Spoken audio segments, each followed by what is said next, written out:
سورۃ المزمل، سورہ مزمل کا تعارف، مقام نزول۔ سورہ مزمل مکہ مکرمہ میں نازل ہوئی ہے۔ رکوع اور آیات کی تعداد، اس سورت میں 2 رکوع اور 20 آیتیں ہیں۔ مزمل نام رکھنے کی وجہ، مزمل کا معنی ہے چادر اوڑھنے والا، اور اس سورت کی پہلی آیت میں اللہ تعالیٰ نے اپنے حبیب علیہ الصلوۃ والسلام کو یا ایھا المزمل فرما کر ندا کی ہے۔ اس مناسبت سے اسے سورہ مزمل کہتے ہیں۔ سورہ مزمل کے مضامین، اس سورت کا مرکزی مضمون یہ ہے کہ اس میں حضور اقدس علیہ الصلوۃ والسلام کی عبادت، وظائف اور اذکار سے متعلق کلام کیا گیا ہے، اور اس میں یہ مضامین بیان کیے گئے ہیں۔ اس سورت کی ابتدا میں اللہ تعالیٰ نے اپنے حبیب علیہ الصلوۃ والسلام سے بڑے لطف و کرم والے انداز میں خطاب فرمایا، اور انہیں رات کے کچھ حصے میں اپنی عبادت کرنے، خوب ٹھہر ٹھہر کر قرآن مجید کی تلاوت کرنے کا حکم دیا، اور انہیں بتایا کہ ہم ان قریب آپ پر ایک انتہائی عظمت، جلالت اور قدر والا کلام نازل فرمائیں گے۔ نمبر 1، یہ بتایا گیا کہ دن کے مقابلے میں رات کے وقت عبادت کرنے میں زیادہ دل جمعی حاصل ہوتی ہے۔ نمبر 2، کافروں کی گستاخیوں پر رسول کریم علیہ الصلوۃ والسلام کو صبر کرنے کی تلقین کی گئی، اور آپ سے فرمایا گیا کہ جو لوگ آپ کو اور قرآن مجید کو جھٹلا رہے ہیں، آپ کی طرف سے انہیں اللہ تعالیٰ کافی ہے۔ نمبر 3،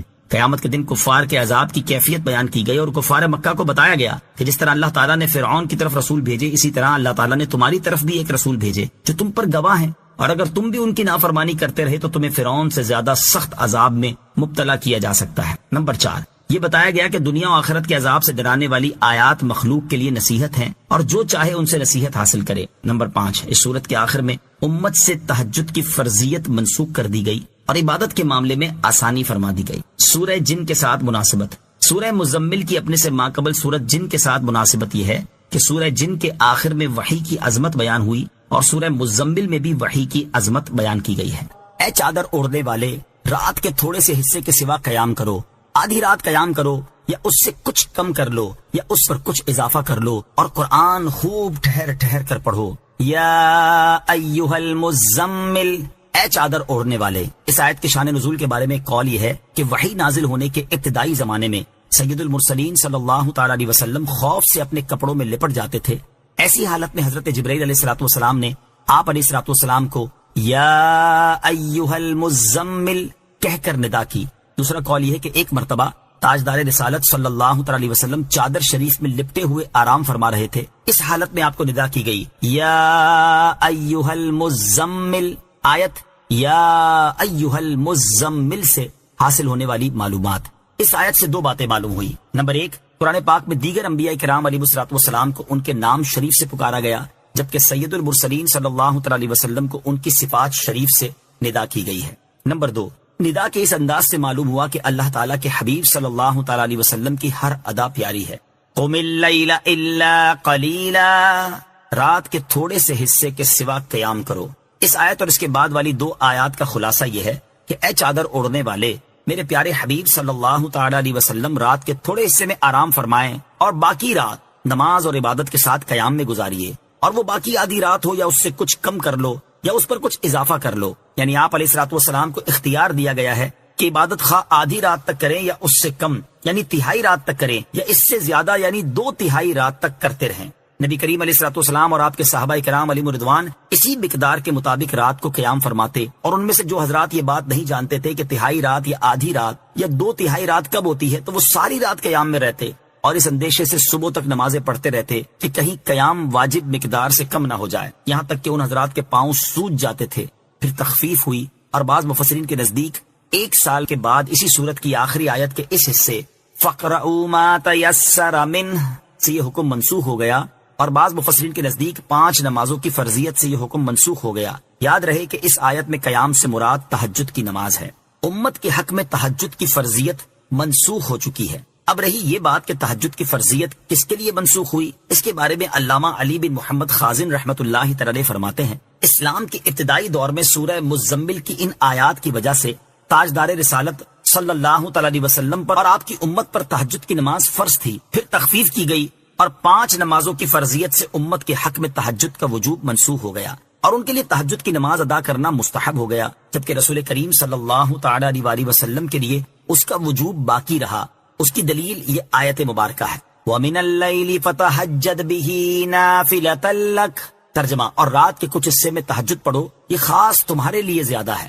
یعنی آپ پر اللہ تعالیٰ نے جو اور عبادات فرض کی ہیں، ان کے ساتھ ساتھ مزید تہجد کی نماز پڑھنا بھی خاص آپ کے لیے فرض ہے۔ جمہور مفسرین اور فقہا کے نزدیک سید المرسلین صلی اللہ تعالی علیہ وسلم پر فرض نمازوں کے علاوہ نماز تہجد کی فرضیت بھی باقی رہی، جبکہ امت کے حق میں منسوخ ہوئی، اور دلائل کی روح سے بھی یہی صحیح ہے، جیسا کہ اعلیٰ حضرت امام احمد رضا خان رحمت اللہ تعالی فرماتے ہیں، قول جمہور مذہب مختار و منصور حضور پرنور علیہ الصلوۃ والسلام کے حق میں تہجد کی فرضیت کا ہے۔ اسی پر ظاہر قرآن عظیم شاہد، اور اسی طرف حدیث مرفوع وارد۔ قال اللہ تعالی یا ایھا المزمل قم اللیل الا قلیلا، اللہ تعالیٰ کا فرمان ہے، اے چادر اڑنے والے رات کے تھوڑے سے حصے کے سوا قیام کرو۔ وقال تعالی ومن اللیل فتہجد بہ، اور ارشاد فرمایا اور رات کے کچھ حصے میں تہجد پڑھو۔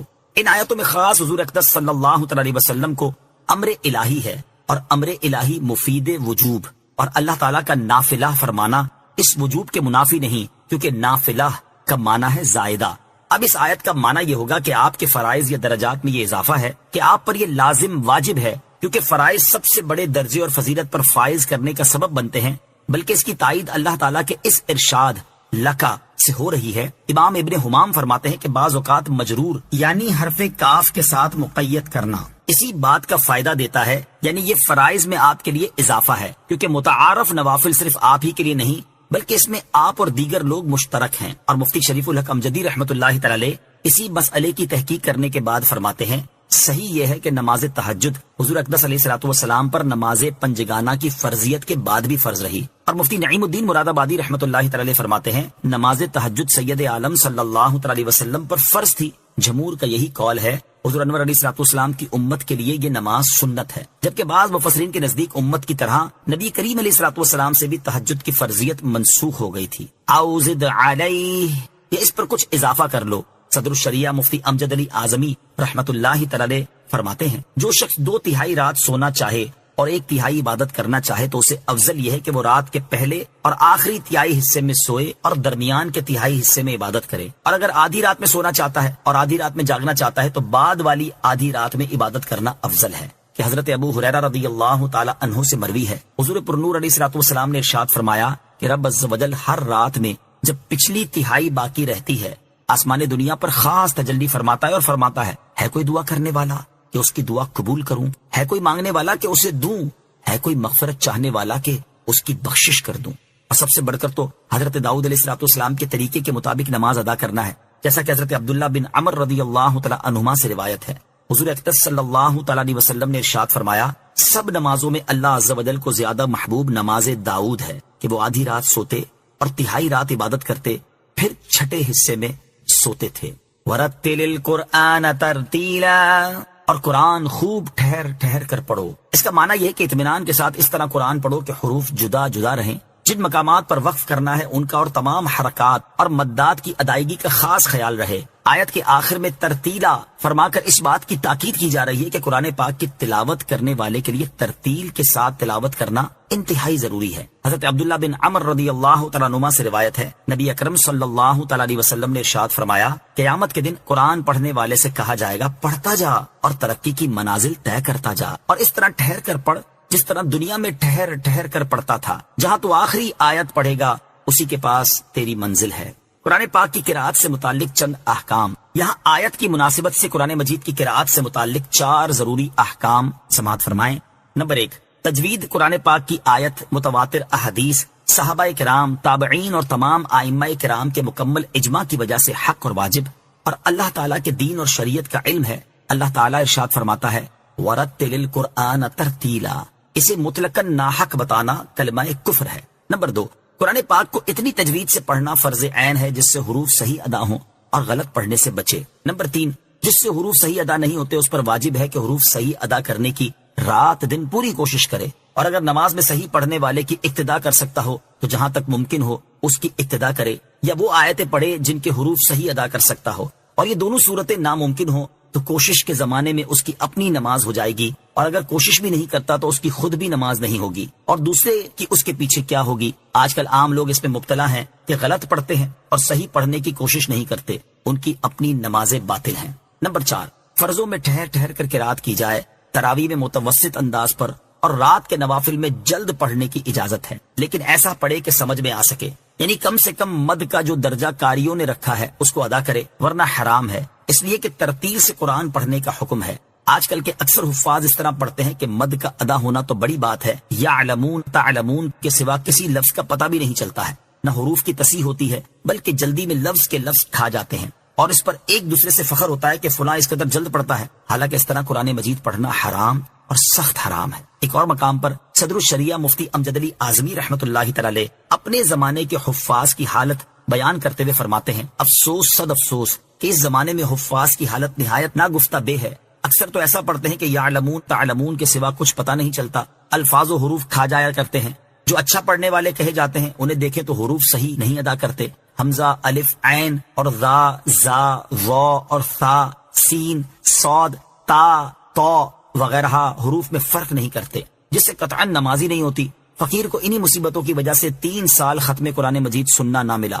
مولا عز و جل مسلمان بھائیوں کو توفیق دے کہ ما انزل اللہ، یعنی جس طرح اللہ تعالیٰ نے قرآن پاک نازل فرمایا اسی طرح پڑھنے کی کوشش کریں۔ اور فی زمانہ حفاظ کا تو جو حال ہو چکا ہے وہ تو ایک طرف عوام اور مساجد کی انتظامیہ کا حال یہ ہو چکا ہے کہ تراویح کے لیے اس حافظ کو منتخب کرتے ہیں جو قرآن پاک تیزی سے پڑھے، جتنا جلدی ہو سکے تراویح ختم ہو جائے، اور اس امام کے پیچھے تراویح پڑھنے سے جو تجوید کے مطابق قرآن پڑھتا ہے اس لیے دور بھاگتے ہیں کہ یہ دیر میں تراویح ختم کرے گا۔ اور بعض جگہ تو یوں ہوتا ہے کہ تراویح پڑھانے والے کو مسجد انتظامیہ کی طرف سے ٹائم بتا دیا جاتا ہے کہ اتنے منٹ میں آپ کو تراویح ختم کرنی ہے، اور اگر اس وقت سے 5 منٹ بھی لیٹ ہو جائے تو حافظ صاحب کو سنا دیا جاتا ہے کہ حضرت آپ نے اتنے منٹ لیٹ کر دی، آئندہ خیال رکھیے گا۔ اے کاش کہ مسلمان اپنے وقت کا خیال کرنے کی بجائے اپنی نماز کی حفاظت کی فکر کریں۔ اللہ تعالیٰ مسلمانوں کو ہدایت عطا فرمائے، آمین۔ نوٹ: ترتیل کی حدود، ان کی تفصیلات اور احکام جاننے کے لیے فتاوی رضویہ جلد نمبر 6 صفحہ 275 تا 282 کا مطالعہ کیجیے۔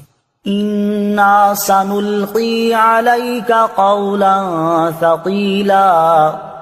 ترجمہ: بے شک ان قریب ہم تم پر ایک بھاری بات ڈالیں گے۔ اِنَّا سَنُلْقِي عَلَيْكَ قَوْلًا ثَقِيلًا، بے شک ان قریب ہم تم پر ایک بھاری بات ڈالیں گے۔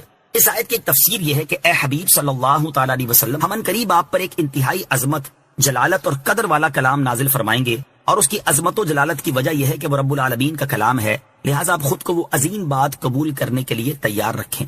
دوسری تفسیر یہ ہے کہ اے حبیب صلی اللہ تعالی علیہ وسلم، ان قریب ہم آپ پر قرآن نازل فرمائیں گے جس میں احکامات اور ممنوعات ہیں جو کہ سخت تکلیف دہ اور شرعی احکام کے پابند عام لوگوں پر بھاری پڑیں گے، اس لیے آپ ابھی سے انہیں بھاری احکام کا عادی بنائیں۔ تیسری تفسیر یہ ہے کہ اے حبیب صلی اللہ تعالی علیہ وسلم، ان قریب ہم آپ پر ایسا کلام نازل فرمائیں گے جس کا نازل ہونا بہت بھاری ہے۔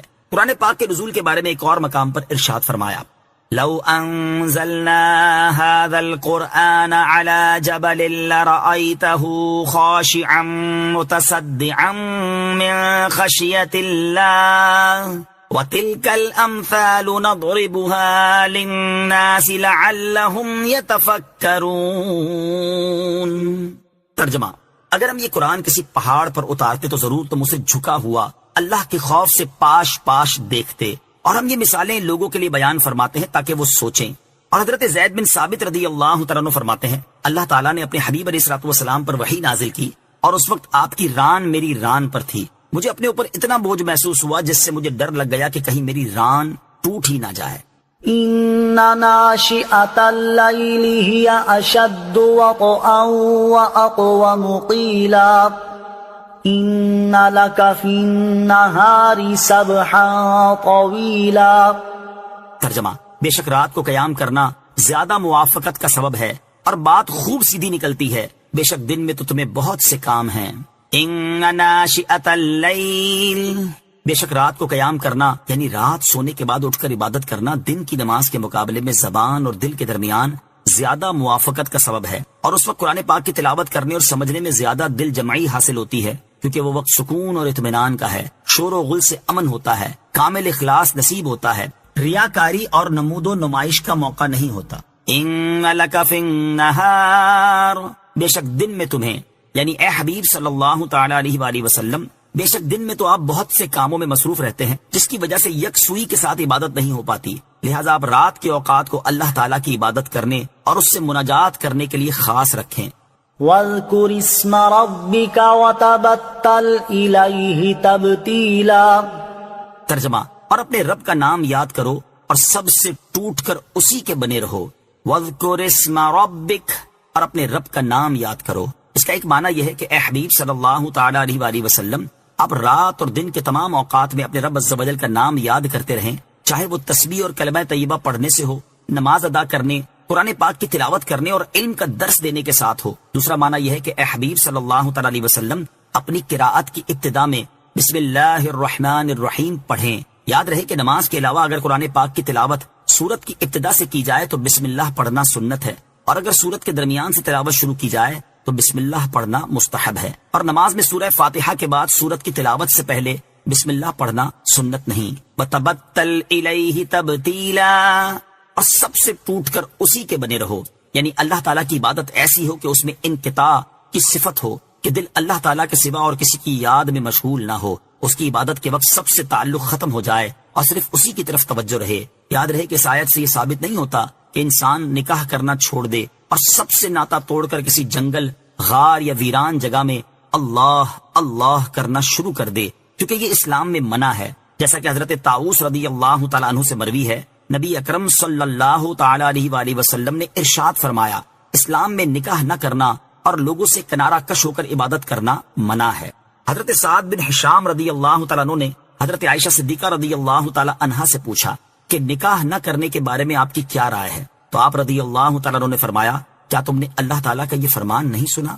وَلَقَدْ أَرْسَلْنَا رُسُلًا مِّن قَبْلِكَ وَجَعَلْنَا لَهُمْ أَزْوَاجًا وَذُرِّيَّةً اور بے شک ہم نے تم سے پہلے رسول بھیجے اور ان کے لیے بیویاں اور بچے بنائے، لہذا تم نکاح کرنے سے کنارہ کشی نہ کرو. اور ایک روایت میں ہے حضرت عائشہ رضی اللہ تعالی عنہا نے فرمایا اے شام نکاح کرنے سے کنارہ کشی نہ کرو، کیونکہ اللہ تعالیٰ نے ارشاد فرمایا لَقَدْ كَانَ لَكُمْ فِي رَسُولِ اللَّهِ أُسْوَةٌ حَسَنَةٌ ترجمہ بے شک تمہارے لیے اللہ کے رسول میں بہترین نمونہ موجود ہے. اور بے شک رسول اللہ صلی اللہ تعالی علیہ وسلم نے نکاح فرمایا اور ان کے ہاں اولاد بھی ہوئی.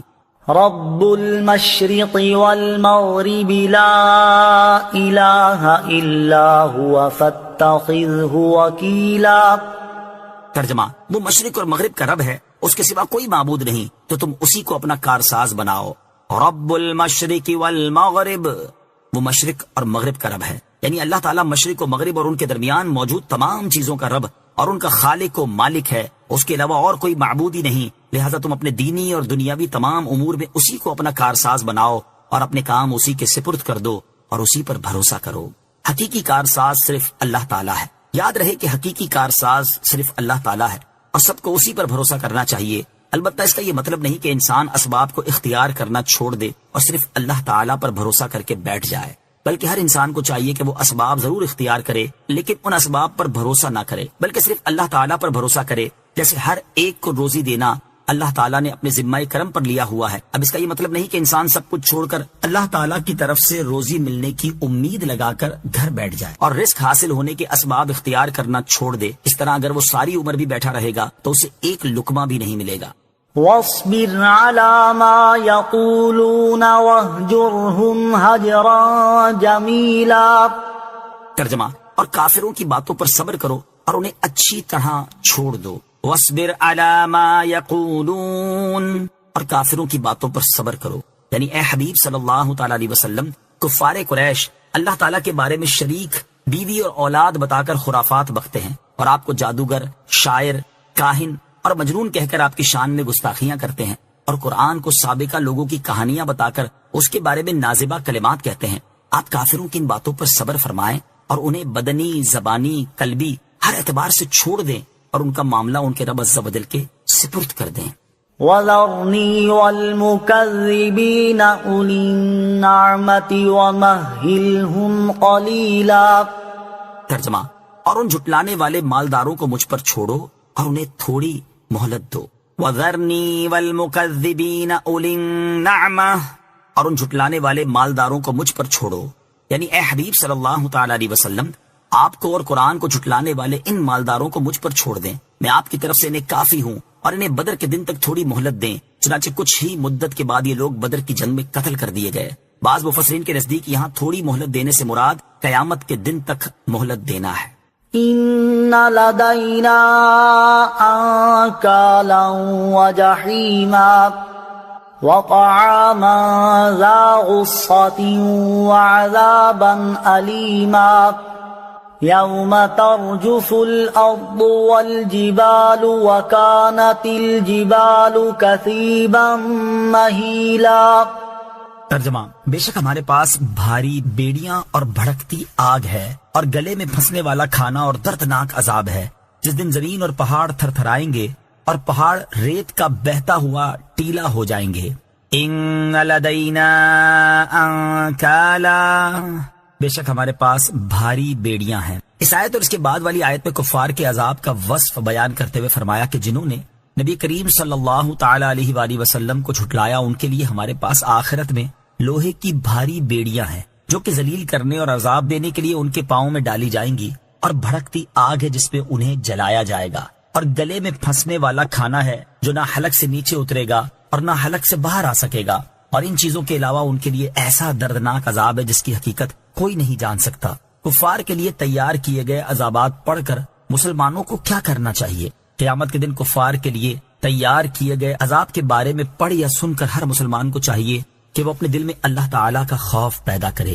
یہی ہمارے اسلاف کا طریقہ رہا ہے۔ چنانچہ حضرت عبداللہ بن عمر رضی اللہ تعالیٰ عنہ فرماتے ہیں، حضور اقدس صلی اللہ تعالیٰ علیہ وسلم نے کسی قاری سے یہ آیت سنی، ان لدینا انکالا وجحیما، تو اللہ تعالیٰ کے خوف سے آپ صلی اللہ تعالیٰ علیہ وسلم پر غشی طاری ہو گئی۔ مروی ہے کہ حضرت حسن بصری رضی اللہ تعالیٰ عنہ روزے کی حالت میں تھے۔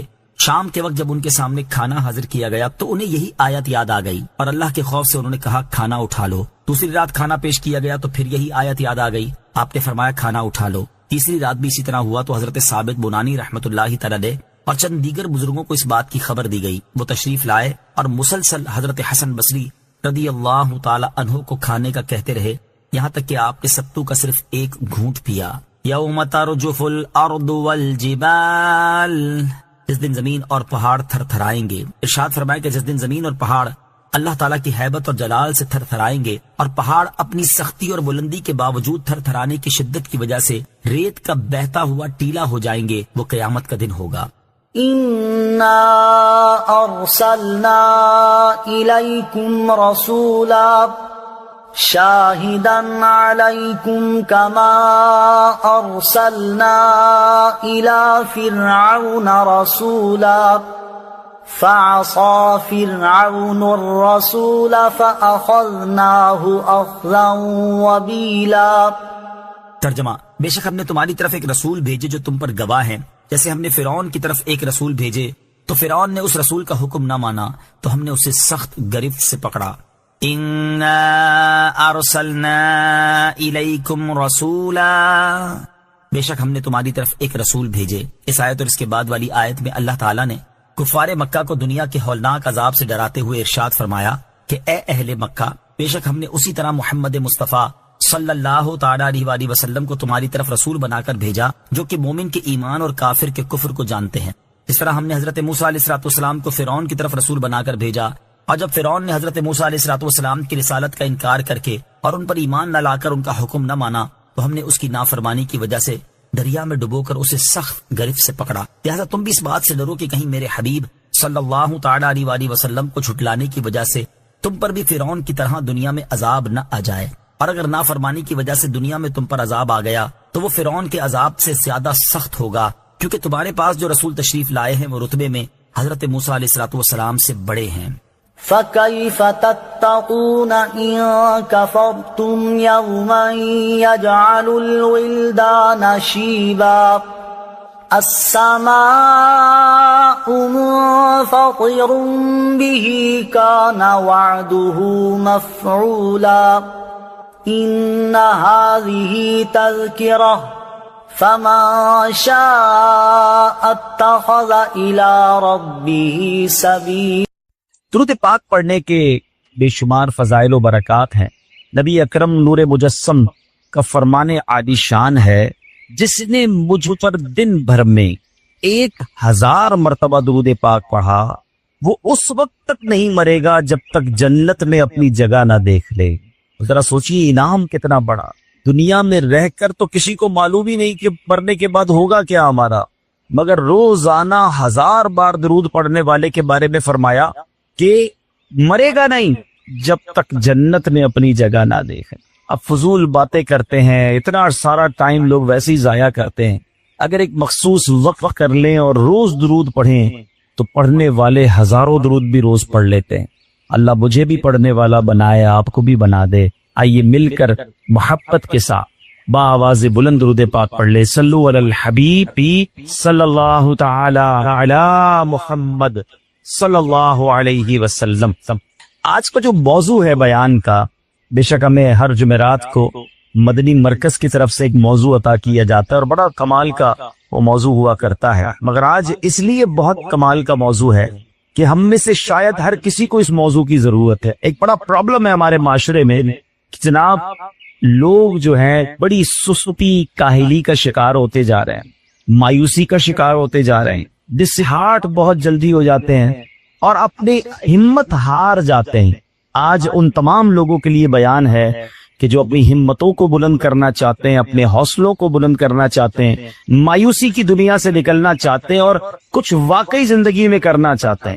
ایک بار خادم رسول حضرت انس بن مالک رضی اللہ تعالیٰ عنہ سے روایت ہے کہ ایک انصاری صحابی رضی اللہ تعالیٰ عنہ جن کی معاشی حالات بڑے کمزور تھے، وہ ایک دن سب سے سخی آقا مکی مدنی مصطفیٰ صلی اللہ تعالیٰ علیہ وسلم کی بارگاہ دیکس پناہ میں حاضر ہوئے اور امداد کا سوال کیا۔ نبی پاک سے عرض کی کہ حضور میری مدد کی جائے، میں بہت غریب ہی۔ یاد رکھیے کہ سخاوت جو ہے نا، یہ صرف مال بانٹنے کا کام نہیں ہے، اصل مقصد سامنے والے کی ضرورت پوری کرنا ہے۔ ہم بعض اوقات سمجھ رہے ہوتے ہیں کہ ہماری ضرورت مال ہے، مگر ایسا ہوتا نہیں ہے۔ ہماری اصل ضرورت کیا ہے یہ دینے والا رب جانے اور بانٹنے والے مصطفیٰ جانے صلی اللہ تعالی علیہ وسلم۔ اب وہ انصاری صحابی تو یہ سمجھ رہے تھے کہ مجھے مال کی ضرورت ہے، میری مالی امداد کی جائے، لیکن نبی پاک علیہ الصلوۃ والسلام کی کیا شان ہے۔ وہ شاعر لکھتے ہیں نا، بے خبر ہو جو غلاموں سے وہ آقا کیا ہے، آقا تو دلوں کے حال جانتا ہے۔ نبی پاک علیہ الصلوۃ والسلام نے ان کی اصل ضرورت جان لی تھی اور فرمایا تمہارے گھر میں کوئی چیز ہے، گھر میں کیا کیا ہے تمہارے پاس؟ وہ کہتے ہیں ہمارے پاس حضور ایک چٹائی ہے جو ہم آدھی نیچے بچھا لیتے ہیں اور آدھی اوپر اوڑھ لیتے ہیں، اور حضور ایک پیالہ ہے ہمارے پاس جس سے ہم پانی پیتے ہیں، دیٹس اٹ، اور کچھ نہیں تھا۔ ایک چٹائی، ایک پیالہ۔ صحابہ کرام کی میں بات کر رہا ہوں، نبی پاک کے ساتھیوں کی بات کر رہا ہوں، یہ ان لوگوں کی بات کر رہا ہوں جن کے بارے میں ہم نعرہ لگاتے ہیں کہ ہر صحابی نبی جنتی۔ یہ جنتی لوگوں کی بات ہو رہی ہے جن کے پاس ایک چٹائی اور ایک پیالہ ہے۔ آج ہمارے پاس بہت کچھ ہے مگر پھر بھی زبان پر شکوہ ہے، شکایات ہے، کمپلینز ہے، میں پیچھے رہ گیا، وہ آگے بڑھ گیا۔ سنو، اب یہ وہی تو صحابہ تھے نا جب پیٹ پر پتھر باندھ کر بھی غزوہ بدر میں بلایا جاتا تو بدر میں آ جاتے تھے، غزوہ احد میں بلایا جاتا وہاں آ جاتے، غزوہ تبوک میں تپتی ریت پر بلایا جاتا اس گرمی کے میدان میں وہاں بھی چلے جاتے تھے۔ کمزور، مالی طور پر کمزور تھے مگر ایمان کا جذبہ طاقتور تھا۔ آج ہم ان کی نسبت مالی طور پر تو بڑے مضبوط ہو گئے مگر ایمان کا جذبہ نہ رہا۔ اللہ اکبر۔ اب انصاری صحابی نے عرض کی حضور ایک چٹائی اور ایک پیالہ ہے۔ پیارے آقا علیہ الصلوۃ والسلام نے فرمایا دونوں چیزیں لے آؤ۔ گھر میں تھی دو چیزیں، وہ بھی منگوا لی گئی ہیں۔ وہ صحابی گئے اور گھر سے چٹائی بھی لے آئے، پیالہ بھی لے آئے۔ نبی پاک علیہ الصلوۃ والسلام نے صحابہ سے فرمایا کون ہے جو اس چٹائی اور اس پیالے کو خریدے گے؟ اس کے گھر کا سامان نبی پاک صحابہ کرام میں سیل کر رہے ہیں، تو ایک نے کہا حضور 1 درہم میں خریدوں گا۔ پیارے آقا علیہ الصلوۃ والسلام نے فرمایا کون ہے جو اس سے زیادہ قیمت دے گا؟ ایک نے کہا حضور 2 درہم میں۔ نبی پاک نے 2 درہم میں وہ دونوں چیزیں اس صحابی کو دی اور 2 درہم لے لیے۔ اب آقا علیہ الصلوۃ والسلام نے اس کو دیے جس کے گھر سے پیالہ اور چٹائی آیا تھا، جو غریب پیسے مانگنے آیا تھا۔ نبی پاک نے فرمایا 1 درہم کا اناج خریدو، گھر والوں کو کھانے پینے کا سامان، اور 1 درہم سے کلاڑی لے کر آؤ اور واپس میرے پاس آنا۔ وہ گیا بازار، سامان خریدا، گھر والوں کو بھی دیا، اور 1 درہم نے کلاڑی لے کر نبی پاک علیہ الصلوۃ والسلام کی بارگاہ میں آیا ہے۔ جب پیارے آقا کی بارگاہ میں آیا تو نبی پاک علیہ الصلوۃ والسلام نے اس کلاڑی میں اپنے مبارک ہاتھوں سے لکڑی کا دسترہ لگایا۔ اب یہ بھی ایک بات سیکھنے والی ہے کہ سبحان اللہ، کیا زمانے نے ایسا منظر دیکھا ہوگا کہ امام الانبیاء ہیں، رب کے محبوب ہیں صلی اللہ علیہ وسلم، ایسا عزت، ایسا رتبہ ہونے کے باوجود اپنے غلام کے ساتھ تعلق دیکھیں کہ اس کی کلاڑی میں لکڑی کا دسترہ خود لگا رہے ہیں۔ ارباب نظر کو کوئی ایسا نہ ملے گا، بندے تو بہت مل جائیں گے پر آقا نہ ملے گا.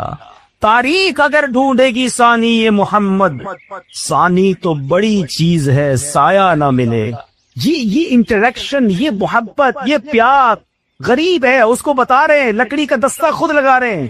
تو یہاں ہم سب کو، یہ مبلغین کے لیے بھی ایک درس ہے کہ اصلاح اگر کرنی ہے، بات سمجھانی ہے تو صرف کہنے سے نہیں ہو جائے گا، کر کے دکھانا ہوتا ہے. کچھ لوگوں کے ساتھ کوشش مل کر کرنی ہوتی ہے. لوگ کہتے ہیں یار اتنے لوگوں کو نماز کی دعوت دی، کوئی آتا ہی نہیں. نہیں جناب، گھر جا کر بلانا پڑے گا، آپ کو محبت سے پیش آنا پڑے گا، تب کامیابی ملتی ہے.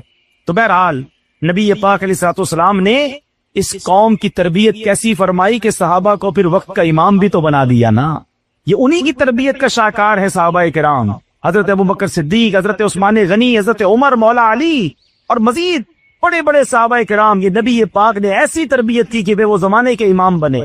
تو اگر واقعی آپ کسی کی تربیت کرنا چاہتے ہیں تو صرف کہنے سے نہیں ہوتا، وقت دینا پڑتا ہے، ساتھ اس کی تربیت کرنی پڑتی ہے، اور پھر اللہ پاک اسے ایسا کمال عطا فرماتا ہے کہ تربیت کرنے والے کی بھی آنکھیں ٹھنڈی ہوتی ہیں. اب نبی پاک نے وہ جو کلاڑی تھی اس کے ہاتھ میں دی، فرمایا اس سے جاؤ جنگل میں جاؤ، لکڑیاں کاٹو اور بازاروں میں فروخت کرو، اور 15 دن تک مجھے نظر نہیں آنا. 15 دن بعد وہ صحابی آئے، پیارے آقا سے عرض کرتے حضور 10 درہم کما کر لایا. 1 درہم کی کلاڑی لی تھی نا، 10 درہم کما دیے.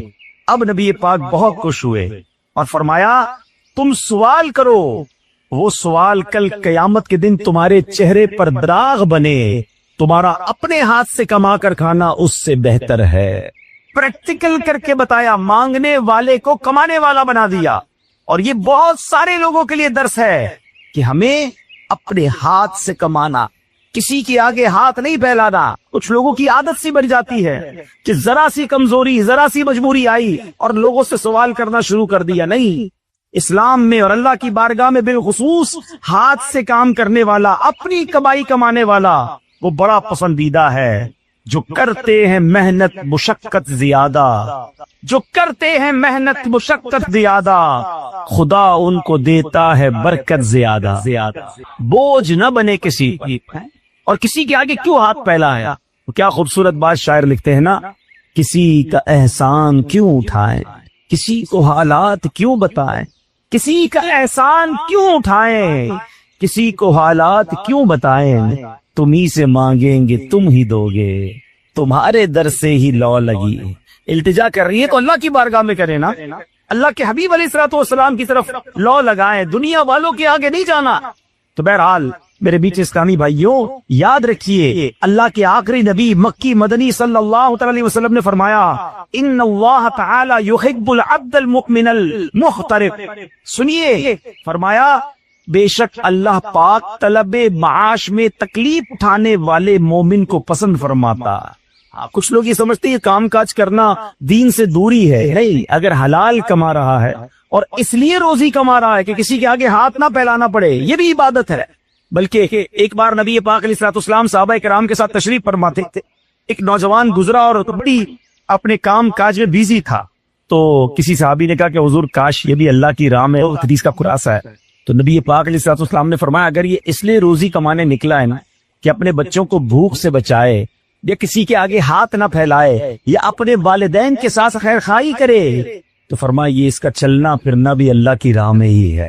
ہاں، اگر یہ اس لیے کر رہا کہ لوگوں کو اپنی بڑائی، اپنا تکبر، اپنی فخر کرے، جناب پیسے والا اس لیے ہوں کہ لوگوں غریب لوگوں کو دباؤں، تو فرمایا یہ شیطان کی راہ ہے.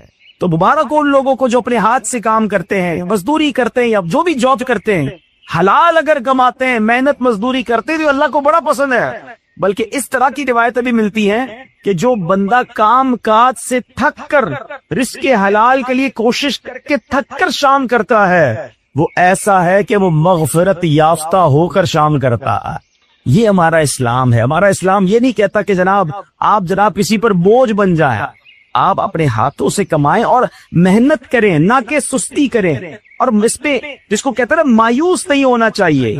اللہ کریم غیب سے عطا فرماتا ہے جو رب پر بھروسہ کرتے ہیں. بہرحال حدیث پاک سنیے، الزحمت رحمہ، زحمت یعنی مشقت رحمت ہے، مگر افسوس آج تن آسان لوگ ہو گئے، آرام طلب ہو گئے، راحت پسندی ہمارے مزاج کا حصہ ہو گئی، سستی دیمک کی طرح اب کردار کو کھوکھلا کرتی جا رہی ہے۔ لوگ اٹھ کر گلاس پانی پینا بھی بوجھ لگتا ہے، چاہتے ہیں کہ کھانا بنا بنایا ملے، روٹی پکی پکائی ملے، کپڑے دھلے سلائی ملے، موٹر سائیکل وغیرہ کار چلانی ہم نے ہے، مرمت کوئی اور کروا دے، سب چیزیں ریموٹ کنٹرول ہو جائیں۔ یہ تو دنیا کے معاملات میں سستی ہے نا، عبادت میں بھی تو سستی ہے۔ اب حال دیکھو تو دینی کاموں میں سستی، نمازوں میں سستی، اب علم دین سیکھنے میں سستی، قرآن پڑھنے میں سستی، سنتیں اپنانے میں سستی، قرض لے لیا تو اب قرض لوٹانے میں سستی، ہر جگہ بس سستی بھری ہوئی ہے۔ اللہ اکبر، اور یہ معاشرے کو دن بدن تنگی کے گہرے گھڑے میں دھکیلتی جا رہی ہے۔ یاد رکھیے، سست اور راحت پسند آدمی کبھی کامیاب نہیں ہو سکتا۔ منظر چمنستان کے زیبا ہوں کے نازیبا، محروم عمل نرگس مجبور تماشا ہے۔ جو کوشش کرتا ہے نا وہ منظر کو بدل سکتا ہے۔ تو بہرحال میرے میٹھے اسلامی بھائیوں، اللہ تبارک و تعالی قرآن مجید فرقان حمید میں ہماری رہنمائی فرماتا ہے۔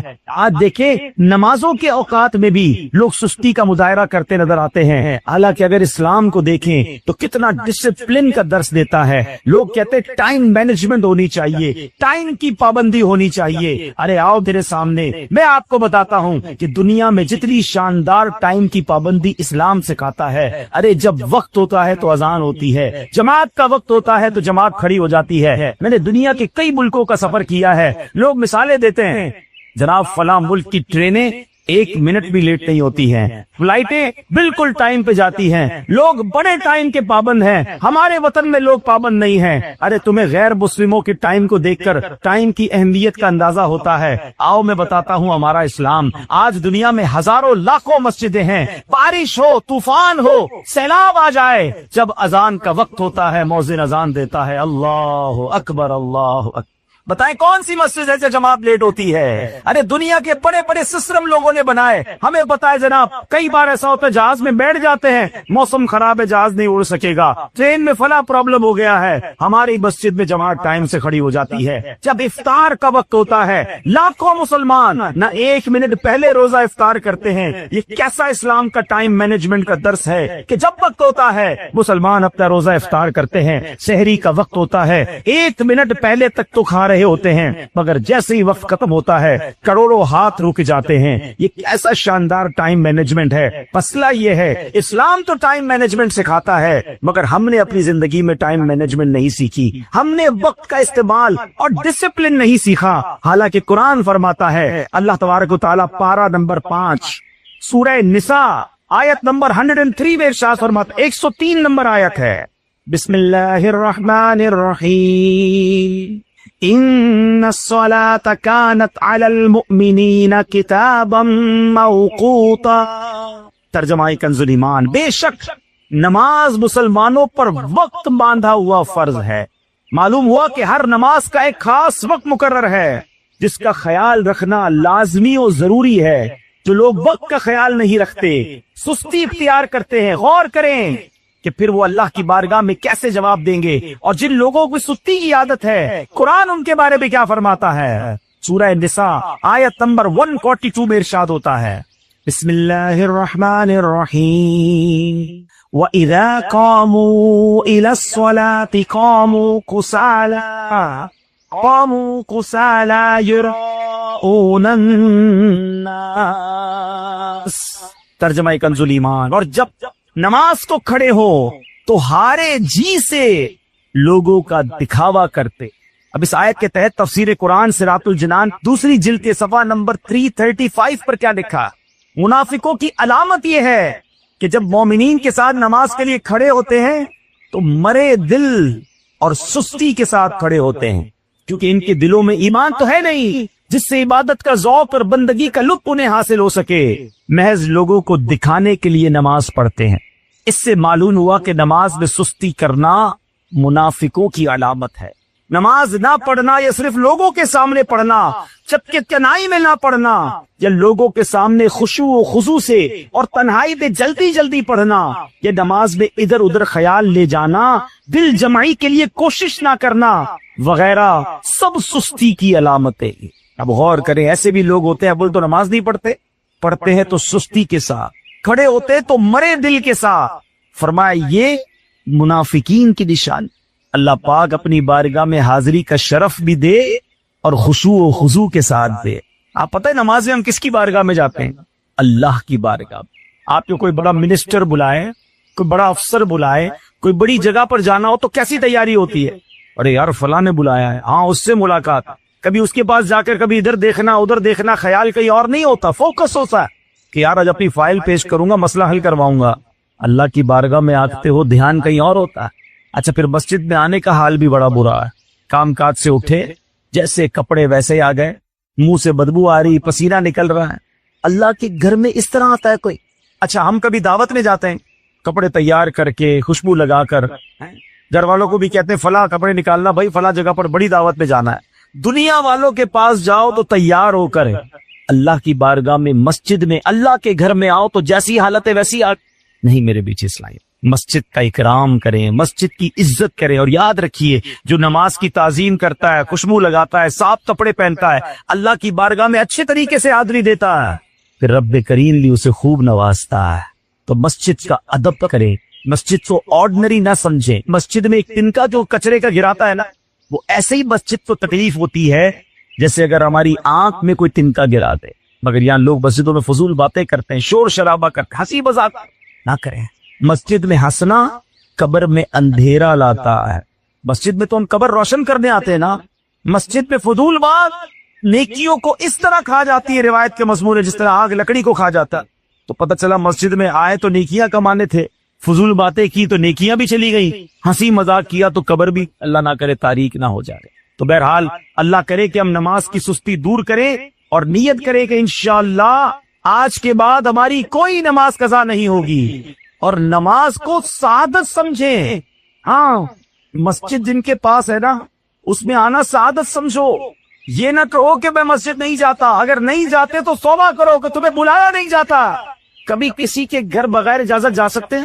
دروازہ کھٹکھٹائیں، بھائی آپ کے گھر میں آنا چاہتا، کہلا بھائی کون ہے، میں تو نہیں جانتا۔ جب آپ کے میرے گھر میں کوئی بغیر اجازت نہیں آ سکتا تو اللہ کے گھر میں کیسے آ سکتا؟ ارے جنہیں بلایا جاتا ہے وہی آتے ہیں۔ مبارک ہو انہیں جو 5 وقت مسجد میں آ کر جماعت سے نماز پڑھتے ہیں، اور جو نہیں آتے وہ افسوس کریں کہ انہیں بلایا نہیں جا رہا۔ میں ایک واقعہ کئی بار اپنے بیانات میں سنا چکا ہوں۔ ہمارے ایک دوست تھے، ان کے غالباً ماموں جان تھے، امریکہ سے آئے تھے، تو ان کے گھر کے قریب ایک مسجد تھی، گھر میں بیٹھے تھے، بات چیت ہو رہی تھی، تو اذان ہوئی ظہر کی جماعت سے نماز پڑھنے گئے، واپس آئے تو تھوڑی دیر بعد پوچھتے کہ بیٹا اب عصر کی جماعت کب ہوگی؟ کہا ماموں جان ابھی تو بڑی دیر۔ پھر تھوڑی دیر ادھر کہتے ہیں اب تو جماعت کا وقت قریب ہے۔ کہا نہیں ماموں جان ابھی تو آدھا پونا گھنٹہ باقی ہے۔ وہ چلے گئے، وضو وغیرہ کر کے آ گئے، جیسی اذان ہوئی پھر چلے گئے، عصر پڑھ کے آیا۔ کہا بیٹا مغرب میں کتنی دیر ہے؟ کہ ماموں جان آپ کو کیا ہو گیا، آپ ہر ایک نماز کے بعد دوسری نماز کی فکر شروع کر دیتے ہیں۔ تو اس بندے نے بڑی کمال کی بات کی، کہتا بیٹا تمہیں کیا معلوم مسجد کیا ہے؟ ہم امریکہ میں رہتے ہیں، ہمیں میلوں دور مسجد کی آواز بھی نہیں آتی ہے، تمہاری گلی میں مسجدیں ہیں، اللہ کا نام تمہیں سنائی دیتا ہے، اور جا کر جماعت سے میں نماز پڑھتا ہوں، مجھے بڑا سکون ملتا۔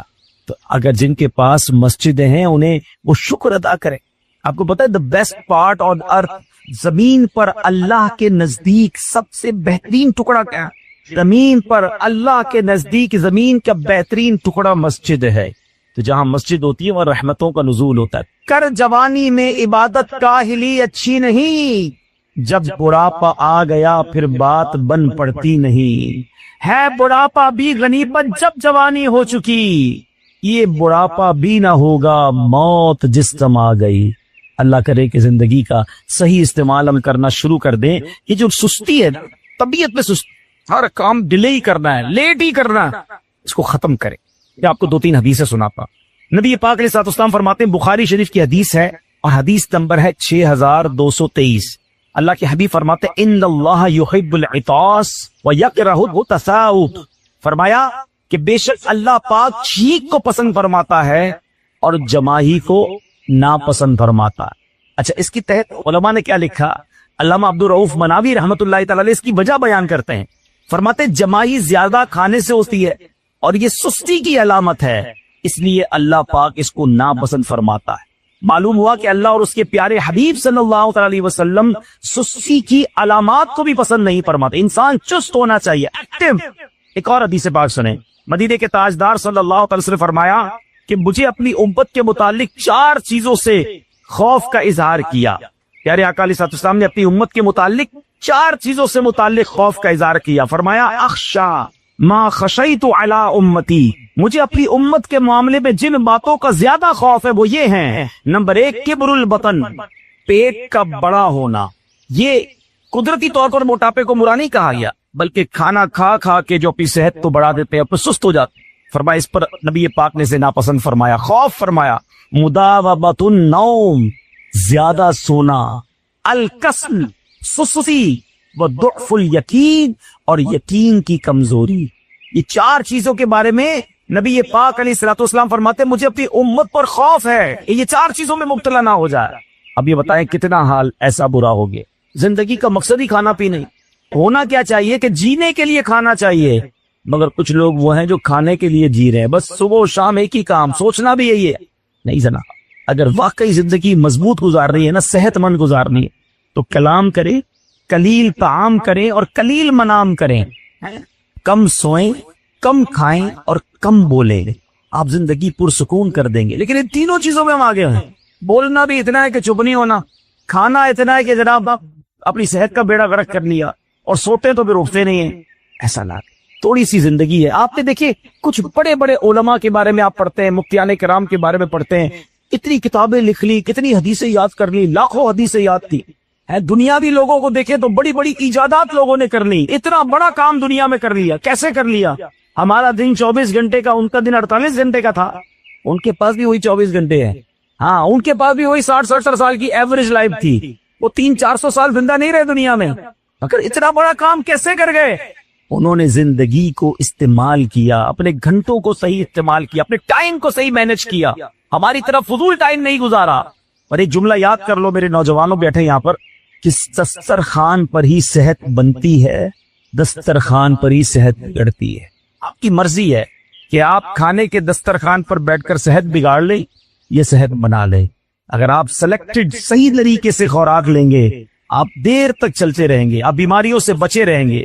لیکن ہر چیز ہی کھانا ہے اور بے تحاشا کھانا ہے، تھوڑے عرصے کے بعد پھر اللہ نہ کرے کوئی کہے گا آپ کو شوگر ہو گیا، بلڈ پریشر ہو گیا، کولیسٹرول ہو گیا، اللہ نہ کرے فالج کے اٹیک ہو جاتے ہیں، اور لوگ بےچارے پھر کسی کام کے نہیں رہتے۔ اگر زندگی میں بہت دیر تک بڑھاپے کو بھی صحت مند گزارنا ہے نا، تو اپنے کھانے پر توجہ دیں، تھوڑا تھوڑا کھا، بہت زیادہ نہیں۔ تو بہرحال ایک اور حدیث پاک سنیں، نبی پاک علیہ الصلوۃ والسلام فرماتے ہیں الصبر نصف الایمان، صبر آدھا ایمان ہے۔ اب اس حدیث کے تحت علماء لکھتے ہیں ایمان دل کے یقین کا نام ہے، اور اس ایمان کے بہت تقاضے ہیں۔ نماز ایمان کا تقاضا ہے، زکوٰۃ ایمان کا تقاضا ہے، حج ایمان کا تقاضا ہے، نیکی کی دعوت دینا ایمان کا تقاضا ہے، برائی سے منع کرنا ایمان کا تقاضا ہے، خیر خواہی کرنا ایمان کا تقاضا ہے۔ اور 2 چیزیں ایمان کے تقاضے سے بندے کو روکتی ہیں، سستی اور نفس کی خواہش۔ چونکہ صبر سستی اور نفس کی خواہش کو دبا کر ایمان کے تقاضوں پر عمل کرنے کا درس دیتا ہے، اس لیے حدیث میں فرمایا کہ صبر آدھا ایمان ہے۔ اس کو صبر مل گیا کہ ہر چیز میں نے نہیں کرنی ہے، نفس کی ہر بات نہیں ماننی ہے، اللہ کی بات ماننی ہے، تو پھر انشاءاللہ جب یہ صبر آ جائے گا تو فرمایا صبر آدھا ایمان ہے۔ تو اے میرے بیٹے اسلامی بھائیوں، ہمیں اپنے اندر یہ چیک کرنا ہے۔ کچھ لوگوں کو طبعی طور پہ بھی پرابلم ہوتی، ڈاکٹر کو دکھانا چاہیے۔ اگر ہر بات میں سستی ہے، کام کرنے کو جی نہیں چاہ رہا، تو آپ ڈاکٹر کو چیک کروائیں، ہو سکتا ہے کوئی پرابلم تو نہیں آپ کو۔ لیکن آپ دیکھیں جو جتنا مصروف ہوتا ہے نا، وہ اتنا ایکٹیو ہوتا ہے، جو جتنا فارغ ہوتا ہے وہ اتنا آپ کو سست ملے گا۔ اس کا مطلب کیا ہوا کہ آپ جب کام کرتے ہیں نا، مصروف ہوتے ہیں، تو آپ کا جسم بھی ایکٹیو ہوتا چلا جاتا ہے۔ بڑا پیارا جملہ حکما کہتے ہیں کہ اگر آپ اپنے آپ کو تھکن سے بچانا چاہتے ہیں تو اپنے آپ کو تھکا دو، تھکن کو تھکا دو۔ تو وہ کیسے؟ ایک بندہ 20 منٹ دوڑ کے تھک جاتا ہے اور کوئی ہوتا ہے تو گھنٹوں دوڑتا رہتا ہے نہیں تھکتا. تو اس کا مطلب کیا ہوا؟ اس نے 20 منٹ دوڑ کر چھوڑ نہیں دیا, وہ کوشش کرتا رہا, اس کا بدن عادی ہو گیا اور وہ جناب اپنے بدن کو اس نے ایکٹیو کر دیا. بالکل اسی طرح اگر آپ عبادتوں میں تھک جاتے ہیں, قرآن پڑھنے میں نیند آتی ہے, علم دین سیکھنے کا جی نہیں چاہتا, تو جناب اپنے آپ سے مقابلہ کریں نا. مرد تو وہ ہوتا ہے جو ہار نہیں مانتا. آپ مقابلہ کریں اپنے آپ سے. نفس کہتا ہے فرض نہیں پڑھنے, آپ کہیں فرض بھی پڑھوں گا, سنتیں بھی پڑھوں گا, سنتوں کی عادت ہو جائے اب نفل بھی پڑھوں گا. لیکن کچھ لوگ صرف نیتیں ہی کرتے رہ جاتے ہیں. وہ ایک بندے نے سگریٹ جو ہے اپنی عادت سے بڑا تنگ آیا ہوا, کہتا ہے یہ سگریٹ چھوٹتی نہیں ہے, تو اس نے فیس بک پہ تصویر لگائی سگریٹ پیتے ہوئے کہ یہ لاسٹ ہے. دوسرے دن پھر تصویر لگائی, اب یہ والی لاسٹ ہے. وہ لاسٹ ون آ ہی نہیں رہی, روز تصویریں لگا رہا ہے کیونکہ وہ صبر تو آتا نہیں. لاسٹ ون کہنا چھوڑ دیں, دی اینڈ کر دیں. برے کاموں کو ایک بار ختم کرنا ہوگا اور آج ہی کر دیں. تب ہمت کرنی ہے نا, ہمت مردہ مدد خدا. آپ کو اپنے آپ سے کچھ لوگ یہ کہتے ہیں کہ بس یار اگلے جمعے سے نماز شروع کر بول, ہاں رمضان آنے دے اس کے بعد پکا نمازی بن جاؤں گا. ارے بھائی داڑھی کب رکھو گے؟ مدینہ دیکھ لو ایک بار, بس حج کر لوں پھر داڑھی والا بن جاؤں گا. یہ شیطان کا وار ہے. مجھے بتائیں نا آپ پہ سے کس کے پاس گارنٹی ہے کہ آپ اگلے جمعے تک زندہ رہیں گے؟ ابھی فیصلہ ابھی کرنا ہوگا. اگر توبہ کرنی ہے تو اس میں تاخیر نہیں کرنی ہوگی. شیطان پتہ ہے کیا چاہتا ہے کہ آپ کا جب ذہن بن جاتا ہے توبہ کا, کہتا ہے اچھا ٹھیک ہے پکی بات, توبہ کر لے اگلے ہفتے. بندہ کہتا کوئی بات نہیں 4 دن کی تو بات ہے. وہ لاسٹ ون آتا ہی نہیں ہے. شیطان یہ لمبا کروا کر بندے کو چاہتا ہے کہ میں بھی, کیونکہ شیطان نے جہنم میں جانا ہے تو وہ چاہتا ہے ہمیں بھی جہنم میں ساتھ لے جائے. تو ہماری تو لڑائی ہے نا شیطان سے, شیطان کے خلاف جنگ.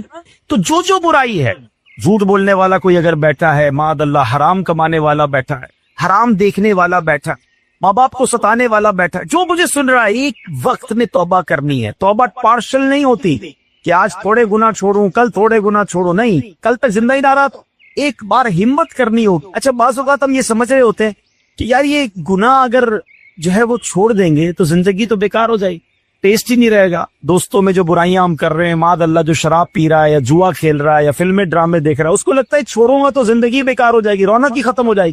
یہ بھی اس کی بہت بڑی بھول ہے. مسئلہ پتہ کیا ہے کہ اس نے گناہوں کی لذت دیکھی ہے, نیکیوں کی روحانیت دیکھی نہیں ہے. اس کو جس چیز میں لذت محسوس ہو رہی ہے وہ لذت ہے بھی نہیں, سکون نہیں ہے. قرآن میں رب فرماتا ہے الا بذکر اللہ تطمئن القلوب, بے شک اللہ کے ذکر میں دلوں کا چین.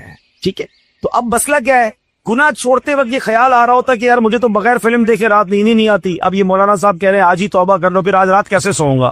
2-3 راتوں میں پرابلم ہوگا, مگر جس دن وضو کر کے درود پڑھ کے سو گے نا, میں سو جاؤں یا مصطفیٰ کہتے کہتے, کھلے آنکھ صلی اللہ کہتے کہتے.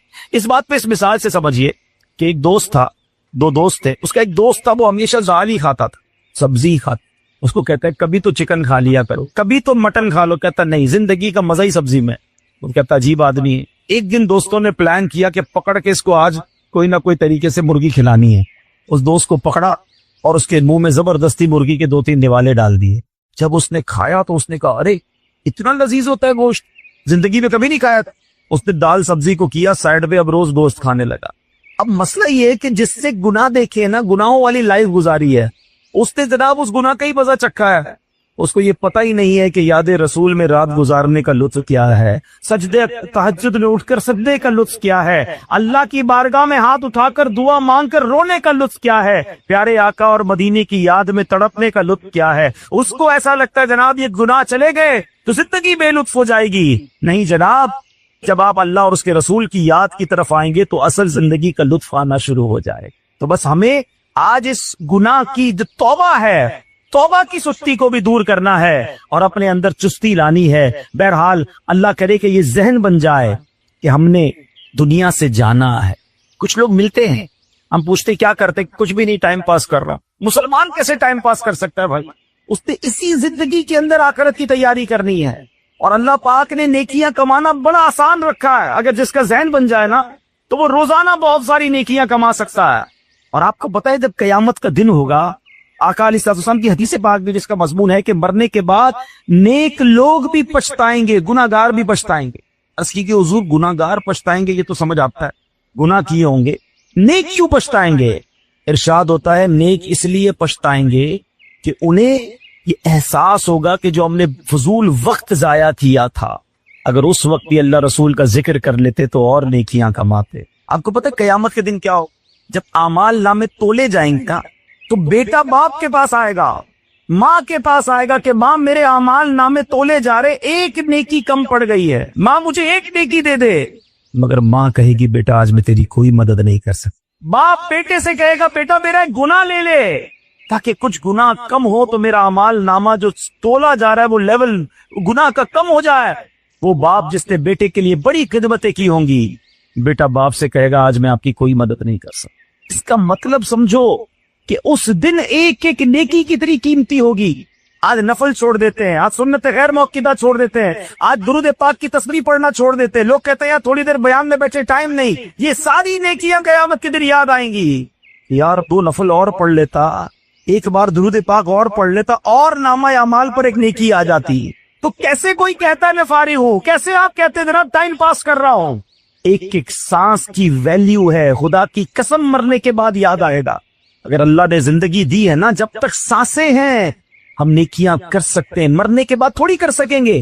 دعوت اسلامی کے مدنی ماحول میں آپ دیکھیں کتنا پیارا شیڈیول ہمیں دیا جاتا ہے، اگر اس پر عمل کرنے والے بن جائیں نا، عاشقان رسول اٹھتے ہیں اور تہجد پڑھتے ہیں، فجر کے لیے جگانے جاتے ہیں، لوگوں کو نماز کے لیے بلاتے ہیں، فجر با جماعت ادا کرتے ہیں، اس کے بعد تفسیر قرآن سنتے ہیں، اشراق کو چاش پڑھتے ہیں، کچھ آرام کر کے کام کاج پر جاتے ہیں، ظہر کے وقت پھر مسجد میں، عصر کے وقت پھر مسجد میں، مغرب پھر مسجد میں، عشاء پھر مسجد میں، عشاء کے بعد پھر مدرسۃ المدینہ بالغان ہے، کچھ درس میں بیٹھنا ہے، پھر جناب گھر والوں کو وقت دینا ہے، اللہ جنہیں نصیب کرے وضو کر کے صلاۃ و توبہ پڑھ کے پھر سو جانا ہے۔ سبحان اللہ۔ اب یہ بتائیے دن کا کتنا شاندار استعمال ہے۔ اگر ٹائم ہے تو تلاوت کیوں نہیں کرتے؟ ٹائم ہے تو درود کیوں نہیں پڑھتے؟ ارے 7-8 منٹ میں پورا یاسین کی تلاوت کی جا سکتی ہے، جس کے پاس 8 منٹ ہیں وہ پورے 10 قرآن کا ثواب کما سکتا ہے۔ حدیث پہ مضمون ہے نا، سورہ یاسین پڑھنے والے کو 10 قرآن پاک کا ثواب ملتا ہے۔ ایسے کئی 8-8 منٹ جناب گپ شپ میں گزر رہے ہیں، فضول باتوں میں گزر رہے ہیں، ہوٹل پر چائے پینے جاتے تو کھڑے ہی نہیں ہوتے کیونکہ ٹائم ہی ٹائم ہے، دوستوں میں بیٹھے تو جناب ساری رات گزار دی، اس رات میں کیا کیا؟ معاذ اللہ کتنوں کی غیبتیں ہو رہی ہیں، کتنوں کی برائیاں بیان ہو رہی ہیں، فحش باتیں ہو رہی ہیں۔ نہ کریں میرے میٹھے اسلامی، یوں وقت ضائع نہ کریں، ایک ایک سانس قیمتی ہے اور مرنے کے بعد یہ یاد آئے گا۔ ہمارے بزرگان دین ان کا انداز کیسا ہوتا تھا؟ حضرت جنید بغدادی کتنے بڑے اللہ کے ولی ہیں، آپ اللہ کا ذکر ہر وقت کرتے رہتے تھے۔ ایک بار نائی کے پاس گئے، نائی نے کہا حضور تھوڑی دیر خاموش ہو جائیں، آپ کی مونچھیں کاٹنی ہے۔ آپ اگر خاموش نہیں ہوں گے تو مونچھیں کاٹتے کاٹتے کٹ لگ جائے گا۔ آپ کہتے ہیں میرے ہونٹ کٹتے ہیں تو کٹ جائیں، میں اللہ کا ذکر نہیں چھوڑ سکتا۔ ایسا جذبہ تھا، اور نیکیاں کمانی، اور نیکیاں کمانی۔ سنو قرآن میں رب کیا فرماتا ہے، 30ویں پارہ سورہ انشقاق آیت نمبر 6 میں ارشاد ہوتا ہے، بسم اللہ الرحمن الرحیم، یا ایھا الانسان انک کادح الی ربک کدحا فملاقیہ۔ ترجمہ، اے آدمی بے شک تجھے اپنے رب کی طرف یقینی دوڑنا ہے، پھر اس سے ملنا۔ غور کیجئے، ہمیں رب سے ملنا ہے، اپنی کرنی کا پھل، اپنا اعمال نامہ وہاں پیش کرنا۔ اسٹوڈنٹ بیٹھے ہیں، جب اسکول کے امتحانات آتے ہیں تو کتنی ٹینشن ہوتی ہے انہیں، مگر ہم سب نے بھی تو اللہ کی بارگاہ میں اپنی زندگی کا امتحان دینا ہے نا۔ ایک اور جگہ اللہ قرآن میں فرماتا ہے سورہ علم نشرح میں، فَإِذَا فَرَغْتَ فَانصَبْ، تو جب تم فارغ ہو تو خوب کوشش کرو۔ مطلب یہ کہ جب ایک عبادت سے فارغ ہو تو دوسری شروع کر دو، کسی وقت عبادت سے خالی نہ رہو کہ تمہیں پیدا کرنے کا اصل مقصد ہی عبادت ہے۔ مگر آج عبادت کی طرف، اللہ کی یاد کی طرف، اللہ کے حبیب علیہ الصلوۃ والسلام کی یاد کی طرف کون آتا ہے؟ تو بہرحال میرے میٹھے اسلامی بھائیوں، آج اس زندگی کو جو ہے نا آپ اللہ کی امانت سمجھ، یہ میری اور آپ کی زندگی نہیں ہے، یہ زندگی، یہ جسم، یہ سب کچھ کس نے دیا؟ اللہ نے دیا نا۔ اور اللہ کریم نے ہم مسلمانوں کی جو جان ہے اس کی قیمت بھی بتا دی ہے، جو اللہ کے حبیب علیہ الصلوۃ والسلام کے ہاتھوں اپنی جان فروخت کر چکے نا۔ اللہ کیا فرماتا ہے قرآن میں، سنو، بسم اللہ الرحمن الرحیم ان اللہ اشترى من المؤمنین انفسهم واموالهم بان لهم الجنہ. ترجمہ کنز الایمان، بے شک اللہ نے مسلمانوں سے ان کے مال اور جان خرید لیے ہیں. ہمارا مال اور ہماری جان اللہ نے خرید لیا ہے. اس کی قیمت کیا ہے؟ اس بدلے پر کہ ان کے لیے جنت ہے. اب آپ کی مرضی ہے کہ یہ مال اور یہ جان اللہ کی راہ میں ہے، اللہ کے لیے ہے، تو پھر بدلہ جنت ہے. اور اگر زندگی اپنی مرضی کی گزارنی ہے، اللہ کے فرامین کے خلاف گزارنی ہے، رب کو ناراض کر کے گزارنی ہے، تو پھر ایسا نہ ہو کہ کہیں ہماری مال اور ہماری جان دوزخ کے بدلے فروخت ہو جائے. سودا تو بڑا پیارا ہے، آفر تو کمال کی ہے. اللہ کرے کہ جو اس آفر کو قبول کر لے کہ مولا آمنا وصدقنا لبیک، اے اللہ ہم حاضر ہیں. جب تو ہماری مال اور ہماری جان کے بدلے میں جنت دے رہا ہے تو اب مال بھی تیرے نام پر اور جان بھی تیرے نام پر. زندگی گزارے اللہ کے بتائے ہوئے طریقے کے مطابق. سبحان اللہ. اللہ کرے کہ ہم ایسی زندگی گزارے کہ جب دنیا سے جائیں تو رب کریم ہمیں بلا حساب جنت میں داخلہ عطا فرماتے. تو بہرحال میرے بیچ اسلامی بھائیوں، اپنی زندگی کی روٹین کو سیٹ کیجئے، فضول کاموں سے اپنے آپ کو بچائیے، سستی اور کاہلی سے بچائیے. سست بندہ پسند نہیں اسلام میں. ہاں، چست ہو جائے، نمازی ہو، روزہ دار ہو، عبادت کرنے کا شوق ہو، دوسروں کو نیکی کی طرف بلائے. ہمارے اسلاف بزرگان دین کیسا نیکی کماتے تھے. صدیق اکبر کی شان دیکھو. جس دن مسلمان ہوئے نا، پہلا ہی دن تھا، پہلے ہی مسلمان آپ ہوئے. مسلمان ہونے کے بعد کہتے چلو ٹھیک ہے کچھ 8-10 دن آرام کرتا ہوں، نہیں، پہلے ہی دن اسلام کی دعوت دینا شروع کرتا. اور آپ کی دعوت سے عثمان غنی ایمان لے آئے، حضرت عبد الرحمن بن عوف ایمان لے آئے، سعد بن ابی وقاص ایمان لے آئے، ابو عبیدہ بن جرہ ایمان لے آئے. آپ نے جن لوگوں کو اسلام کی دعوت دی ان میں 5 صحابہ ایسے تھے کہ جو عشرہ مبشرہ میں شامل ہو گئے. اب آپ کو معلوم ہے حضرت ابو بکر صدیق کی نیکیاں کتنی ہو گئی؟ جتنی عثمان غنی کی نیکیاں ہیں ساری ابو بکر صدیق رضی اللہ تعالیٰ کو ملیں گی نا. آپ کی کوشش سے وہ ایمان لایا. حضرت عبد الرحمن بن عوف جتنے نیک اعمال کیے سب کا ثواب حضرت ابو بکر صدیق کو ملتا. یہ ہے وہ طریقہ نیکی کمانے. جس کا ذہن بن جائے گا نا وہ سستی چھوڑ دے گا. چوٹ کرنے کے لیے کہہ رہا ہوں کہ جس کو نیکیاں کمانے کی لالچ ہو جائے نا پھر اسی میں لگ جاتا ہے. اللہ سے دعا کرو کہ یا اللہ یہ سستی دور ہو جائے اور ہمیں نیکیوں کا شوق اور لالچ نصیب ہو جائے. موقع ملے بس کر ڈالو نیکی. اور ایک نیکی، نیکیوں سے نہ تھکا کرو. ہاں، مال کمانے سے نہیں تھکتا، نیکیوں سے تھک جاتے. یار ابھی تم نماز پڑھ کے آیا ہوں، دوبارہ کہہ رہے ہو یار مسجد جانا. ارے بار بار اللہ کرے موقع ملے اور ہم نیکیاں کماتے چلے جائیں. تو بہرحال اللہ پاک مجھے بھی چست کر دے اور نیکیوں میں چست کر دے، گناہوں میں نہیں. ہاں، کچھ لوگ بڑے چست ہوتے ہیں مگر غلط کاموں میں ہوتے ہیں. اللہ پاک گناہوں سے بچ کر نیکیوں میں چست رہنے والی زندگی عطا فرما. سستی اور کاہلی ہماری ذات سے دور ہو جائے. اللہ پاک صحت والی، عافیت والی اور نیکیوں والی زندگی عطا فرمائے. صلو علی الحبیب صلی اللہ تعالی علی محمد صلی اللہ علیہ وسلم. ماشاءاللہ کسی دکھی مسلمان کی خدمت کرنا، اس کی پریشانی دور کرنا، یہ بہت بڑی نیکی ہے. اور جو کسی کی پریشانی دور کرتا ہے اللہ اس کی پریشانی دور فرماتا ہے. تو الحمدللہ دکھی مسلمانوں کی پریشانیاں دور کرنے، ان کی امداد کرنے کا ایک شاندار دعوت اسلامی کا ڈپارٹمنٹ ہے FGRF، فیضان گلوبل ریلیف فاؤنڈیشن. آلموسٹ 5 سال پہلے اس ڈپارٹمنٹ کا آغاز ہوا جب دنیا نے ایک ایسا منظر دیکھا جو اس سے پہلے کبھی نہیں ہم نے دیکھا تھا، اور وہ تھا کووڈ وائرس. کہ ایک چھوٹے سے وائرس نے جو نظر نہیں آتا تھا مگر پوری دنیا کو بند کر دیا. وہ کچھ بند ہوا جس کے بارے میں تصور نہیں کیا جا سکتا تھا. لوگ یہ کہا کرتے تھے اور انہوں نے کبھی سوچا بھی نہیں تھا کہ حرمین طیبین کے معاملات وہ کلوز ہو جائیں گے، ایئرپورٹ کے معاملات بند ہو جائیں گے، جہاز دنیا میں اڑنا بند ہو جائیں گے، اور اس کے بعد فیکٹریز بند ہو جائیں گی، کاروبار بند ہو جائیں گے. اور ہم سب نے اپنی آنکھوں سے دیکھا کہ ایسا کچھ ہوا جو پہلے کبھی نہیں ہوا تھا. کئی مہینے کچھ لوگ اپنے گھروں میں رہے، کچھ لوگ باہر نہیں نکل سکے، کچھ لوگ یوں سمجھے کہ ٹریول نہیں کر سکے. اور یہ بڑا عجیب منظر تھا. اور جس تیزی کے ساتھ روزانہ کی بنیاد پر لوگ دنیا سے جا رہے تھے، اس وقت یہ فیصلہ کیا گیا دعوت اسلامی کی قیادت کی طرف سے، قبلہ امیر اہل سنت کی طرف سے، کہ مسلمانوں کی مدد کرنی ہے اور دھوم دھام سے کرنی ہے اور کھل کر کرنی ہے.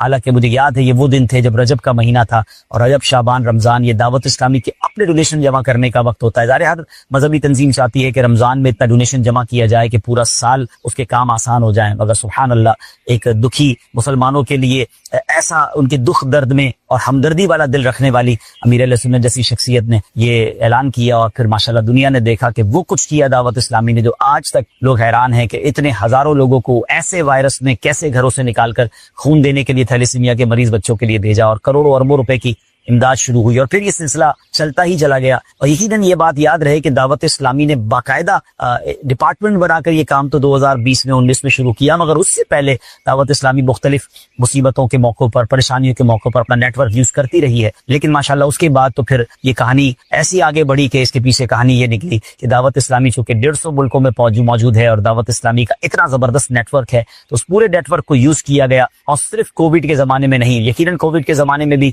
چاہے پاکستان ہو, یو کے ہو, افریقہ ہو, برے صغیر کے ممالک ہوں, سب طرف امداد کی گئی. اور خاص طور پہ ایک بڑا معاملہ تھا کہ میت کو دفنانا اور اس کو غسل دینا. لوگوں کو بڑا ڈرا دیا گیا تھا کہ جناب کووڈ کے زمانے میں کسی میت کے قریب بھی نہیں جانا ہے, اور خاص طور پہ جس کا انتقال کووڈ میں ہوا ہے اس کی تو میت کو غسل دینے بھی کوئی نہ جائے. لیکن ایسے موقع پر اتنے خوف کے ماحول میں ہزار میتوں کو غسل دیا گیا, نہ صرف پاکستان میں بلکہ یو کے میں, جس کو بعد میں وہاں کی گورنمنٹ نے بھی سراہا. اور بڑی تعداد میں مسلمانوں نے یہ سمجھے کہ اس کو ہمارے دعوت اسلامی کے ذمہ داران نے اس کو ہیلپ آؤٹ کیا. پھر اس کے بعد چاہے وہ پلانٹیشن کا معاملہ ہو, تو جناب پاکستان میں سیلاب کے معاملات ہوں, ترکی اور شام میں زلزلے کے معاملات ہوں, اور اب غزہ فلسطین میں امدادی معاملات ہوں. یہ روزانہ کی بنیاد پہ پچھلے 5 سالوں سے یہ شعبہ کام کر رہا ہے. اب ہم پروگرام دیکھیں گے, اس میں آپ کو کچھ کلپس بھی دکھائیں گے, اور ہمارے ساتھ انشاءاللہ جیسے میں نے بتایا کہ موجود ہیں شفاعت بھائی, اور اس کے ساتھ ساتھ انشاءاللہ امید ہے کہ بیرون ملک سے بھی ذمہ داران ہمیں جوائن کریں گے جو ہمارا یہ سارا کام دیکھتے ہیں. بسم اللہ الرحمن الرحیم. شفاعت بھائی, پہلے آپ سے بات کرتے ہیں, آپ کا ایکسپیرینس کووڈ سے, آپ ماشاءاللہ ہماری اس مجلس کے ساتھ ہیں, اور آپ کے پاس تو ایسے کئی واقعات ہوں گے جب آپ سیلاب کے علاقوں میں گئے, آپ نے انٹیریئر سندھ کے دورے کیے, پنجاب کے دور دراز علاقوں میں گئے. میں نے دیکھا برج خان کبھی آپ اسکوٹر پہ کہیں جا رہے ہوتے ہیں, کبھی ٹرالی پہ آپ چڑھے ہوئے ہوتے ہیں. تو یہ جو پورا انٹیریئر, میرا خیال ہے یہ تو آپ نے پہلے کبھی دیکھا نہیں ہوگا, آپ کراچی میں رہنے والے ہیں, اتنا پاکستان آپ نے, شاید آپ گلگت بلتستان تک اور پہاڑی علاقوں تک پہنچے ہیں. تو یہ پورے پاکستان کا اس انداز سے ٹور, ایک ہوتا ہے ٹوریزم کا ٹور کہ جناب پاکستان ایکسپلور کرنا ہے, دنیا پاکستان گھومنا ہے, خوبصورت مقامات دیکھنے ہیں. میرا خیال ہے آپ تو خوبصورت مقامات پر بھی دکھی دنوں کے ساتھ ہی واپس لوٹے ہوں گے جب لوگوں کا حال دیکھا. تو کچھ اس ایکسپیرینس کو شیئر کیجیے. عبدالعزیز بھائی, آپ نے صحیح فرمایا. FGRF کی برکت سے الحمدللہ پاکستان کے دور دراز کے علاقوں میں الحمدللہ جانا ہوا. تو واقعی یہ تو حقیقت ہے کہ ہم نارملی جاتے جب ہی ہیں جب وہاں کوئی ڈیزاسٹر آتا ہے. تو سیلاب کے دنوں میں جانا ہوا تو لوگوں کو واقعی بہت پریشان دیکھا, دکھی دیکھا, تکلیف میں دیکھا, اور ان تک پہنچنا بھی آپ کے لیے مشکل تھا, ایسے بھی ہوا مشکل تھا. بہت ساری جگہوں پر ہم ایسی جگہوں پر گئے کہ جہاں جیسے آپ نے خود کہا کہ مجھے آپ نے کہا کہ موٹر سائیکل پہ ہم جا رہے ہیں, تو وہاں موٹر سائیکل پہ گئے جہاں گاڑی کے جانا ممکن ہی نہیں تھا. کشتیوں میں گئے, کشتیوں میں بھی الحمدللہ جانے کی سعادت نصیب ہوئی. تو اس طرح سے ہمارا یہ سفر ان تمام جگہوں پر ہے. کشتیوں میں بھی جب ہم گئے تو وہ واقعی ایسے گاؤں تھے کہ جن میں کشتی میں بیٹھ کر جانا ہی ممکن تھا, اور راستہ زمین کر چکا, اتنا پانی آ گیا تھا, اتنا پانی آ گیا تھا. اور کشتی بھی جب چل رہی تھی تو ہمیں بتایا جا رہا تھا کہ یہ بہت زیادہ پانی ہے, لیکن ایسا نہیں کہ 2-4 فٹ پانی میں کشتی چل رہی ہے. جی. تو یہ ہم پنجاب راجن پور کے علاقے میں جب ہم گئے تو وہاں کشتیوں میں سفر ہوا, اور اس کشتی میں بیٹھنے جب ہم پہنچے تو ایک جگہ کوئی 5-7 گھر, پھر ان کو کھانا دیا, پھر آگے گئے پھر 5-7 گھر. تو وہ بےچارے کچھ چڑھائی کی جگہ پہ چڑھ کر اپنے جانوروں کو, مویشیوں کو لے کر وہاں بیٹھ جایا کرتے تھے. اس طرح یہ سفر رہا. اس طرح کچھی ڈسٹرکٹ جو بلوچستان کا علاقہ ہے وہاں پل ہی ٹوٹ گیا. اب جب پل ٹوٹ گیا تو گاڑیوں کی آمد و رفت بند ہو گئی. پھر اس طرف سے سائیں بھائی بائکیں لے کر آئے, اور جو ہمارے پاس ترپال تھے ان کو دینے کے لیے کچھ اور سامان تھا, پھر وہ بائکوں پہ رکھ کر گئے. اور بائکوں پر بھی ایسے راستوں سے گئے کہ مطلب بائک کے لیے بھی ایک مشکل راستہ تھا. اور وہاں جا کر جب ان کی ہیلپ کی جاتی تو آپ یقین کیجئے کہ ایک راشن کا توڑا دینے کے بعد ان کی جو خوشی اور ان کی جو کیفیت ہوتی تھی نا, وہ ناقابل بیان تھی. کیونکہ اب وہ جو بیٹھے تھے, وہ جس تکلیف اور جس حال میں, ان کے لیے تو سمجھ لے کہ اس وقت 2 روٹیاں بھی لے کے آ جائے تو وہ اس کو بڑا چوم چوم کے لیتے تھے, اور وہاں ان کو پکا ہوا کھانا مل جائے یا وہاں ان کو سخت راشن مل جائے تو ان کے لیے جناب بہت خوشی کا باعث ہوتا تھا الحمدللہ. تو یہ سارا. آپ پھر خیبر پختونخوا بھی گئے, بلوچستان بھی گئے, اسماعیل خان خیبر پختونخوا کے علاقے میں گئے. بتایا گیا کہ وہاں اس قدر پانی آیا تھا کہ لوگ باقاعدہ اپنی جان بچا کر وہاں سے بھاگے تھے. اور جہاں ہم ریکارڈنگ کر رہے تھے بتایا کہ جہاں ہم ریکارڈنگ کر رہے ہیں اس جگہ پر 8-8 فٹ پانی تھا, انسان کی قد سے اوپر. تو جو رہ گیا سمجھ لیں وہ گیا. اور وہاں پر بھی الحمدللہ FGRF کے تحت باقاعدہ ٹینٹ سٹی قائم کیا گیا, اور پھر لوگوں کو محفوظ مقام پر منتقل کر کے باقاعدہ کئی روز تک ان لوگوں کو کھانا اور ضرورت کی اشیاء پرووائڈ کرتے رہے.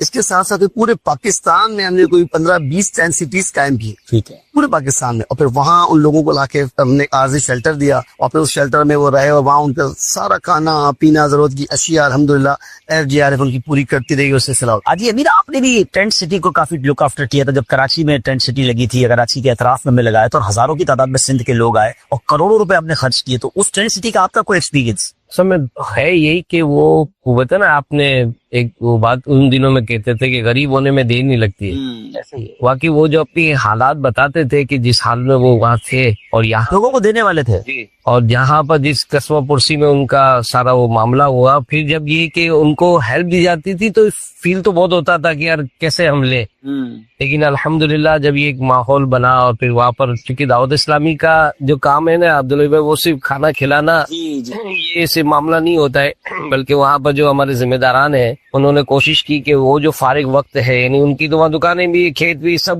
فارغ ہو گئے. اب یہ جو ینگسٹرز یہاں پر آئے یا دیگر افراد آئے تو ان کو یہاں فارغ نہیں چھوڑا, بلکہ یہاں پر ہو کر ان کو نمازیں سکھائیں, یہاں پر بیٹھ کے ان کو مدرسے, یعنی ایسا ماحول جس میں گھر کی سہولتیں چھوڑ کر یہ یہاں آئے, لیکن جب وہ جا رہے تھے نا تو وہ فیل کر رہے تھے کہ یار یہ جو ماحول ہمیں یہاں ملا تھا یہ ہم کو گھر میں جا کر تو ملے گا ہی نہیں. تو یہ الحمدللہ دعوت اسلامی کا ایک اپنا انداز تو رہا ہے الحمدللہ. پھر اس کے بعد ان کے گھر بھی بنائے گئے. شفاف بھائی اندازاً کتنے گھر ہم نے بنا کے اب تک ہینڈ اوور کر دیے؟ الحمدللہ کچھ چھوٹی سی کارکردگی ہمارے پاس. جی ضرور. اب تک ہم نے کیا کیا تو یہ سیلاب کے بعد کی کارکردگی میں جی ہاں آپ کو کرتا ہوں. اگر ہم پلانٹیشن کی بات کریں تو تقریباً 3.4 ملین پلانٹیشن کی طرف جو ہے وہ الحمدللہ تک لگا چکے ہیں, اور ڈیزاسٹر وغیرہ میں جو امداد وغیرہ کرتے ہیں تو 7.6 ملین پیپل تک ہمارا امدادی کام الحمدللہ پہنچا ہے ماشاءاللہ. اور جو آپ تھیلیسیمیا کے بلڈ کی بات کی تو الحمدللہ ہم اب تک 75,721 خون کی بوتلیں جو ہے وہ ڈونیٹ کر چکے ہیں. ہمارے جو مدنی کلینک ہے اس کے تحت 66,000 پلس ہم پیشنٹس کو جو ہے وہ دیکھ چکے ہیں کہ الحمدللہ ان کا علاج بھی کر چکے ہیں. مدنی ہوم ہمارا زیر تعمیر ہے, اور اللہ کی رحمت سے ہمارا ایک اور بڑا پیارا کام ہے واٹر پروجیکٹ کا کام.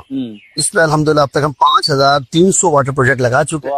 70 to 80% جو ہمارا پروجیکٹ ہے وہ تھر پار کر کے علاقے میں, اور ہم سندھ کے تھر کے ساتھ ساتھ لوگوں کے لیے شاید ایک نئی بات ہوگی کہ ہم پنجاب کے تھر میں بھی کام کر رہے ہیں. چولستان میں جی ہاں, پنجاب کے تھر چولستان بھی اور ٹھل ایک علاقہ ہے. ان دونوں ایریاز میں اللہ کی رحمت ہمارے واٹر پروجیکٹ ڈیلی کی بنیادوں پہ لگا الحمدللہ. اور گھروں کی تعمیر الحمدللہ اب تک تقریباً 6,500 گھروں کی تعمیر کا کام ہم کر چکے ہیں. اور جیسے آپ کے بھی علم ہے کہ لاسٹ ٹائم اب ہم جب گھر کی تعمیر کا سلسلہ کر رہے تھے تو پھر ہم نے کہا کہ ہم ان کو کچھ کیش دیں کہ یہ خود گھر بنا لیں. تو الحمدللہ ہم نے ریسنٹلی تقریباً 40 کروڑ روپے جو ہے وہ ڈسٹریبیوٹ کیے کیش کے اپنے گھر اب خود بنا. ماشاءاللہ یہ گاؤں کے لوگ اپنے ہاتھ سے گھر بنا سکتے ہیں, تو ہم نے سوچا ہم بنائیں گے, ٹائم لگے گا ہمارے پاس, چونکہ دیکھیں دعوت اسلامی کے پاس جس مد میں پیسہ آئے گا اسی مد میں خرچ کرنا ضروری ہے. تو ہم نے مشورہ کیا کہ جناب یہ پیسے موجود ہیں ہمارے پاس, گھر بنانے میں زیادہ ٹائم لگ رہا ہے, کیوں نہ جن کے ہمارے پاس لسٹ موجود ہے جن کے گھر بہ گئے ہیں, گھر ٹوٹ گئے ہیں, تو ماشاءاللہ 40 کروڑ روپے کیش ڈسٹریبیوشن ہم نے کی. اور اب جو مناظر دیکھے ہوں گے آپ نے ماشاءاللہ, خود شفاعت بھائی گئے, ہمارے اکاؤنٹس کے لوگ ساتھ گئے, اور سب کو الحمدللہ یہ کرسٹل طریقے سے کیا. میں یہاں چاہوں گا راشد, پانی کا صدقہ کیسا صدقہ ہے ماشاءاللہ, یہ ہزاروں جو پروجیکٹ پانی کے لگنا یہ کتنی بڑی دیکھی ہے ماشاءاللہ. پانی کے تو باقاعدہ فضائل بیان کیے گئے ہیں, یعنی بیماریوں سے جو شفا کے اسباب ہوتے ہیں ان میں ایک سبب یہ بھی بیان کیا گیا ہے کہ پانی کے ذریعے اپنے بیماروں کا علاج کروایا جائے. اور یہاں یہ بھی دیکھنا چاہیے کہ صدقہ کون سا افضل ہوتا ہے. نبی کریم علیہ السلام نے مختلف مواقع پر مختلف نیک اعمال کو افضل قرار دیا اور مختلف صدقوں کو افضل قرار دیا. جیسے حضرت سعد کی روایت ہے رضی اللہ تعالیٰ عنہ کہ ان کی والدہ کا وصال ہوا اور عرض کیا رسول اللہ کہ میں کس چیز کا صدقہ کروں. تو آپ علیہ السلام نے اس وقت انہیں پانی کا فرمایا. تو اس طرح کی احادیث کے تحت علماء فرماتے ہیں کہ یہ جو مختلف روایات ہیں تو اس میں کوئی ٹکراؤ نہیں ہے.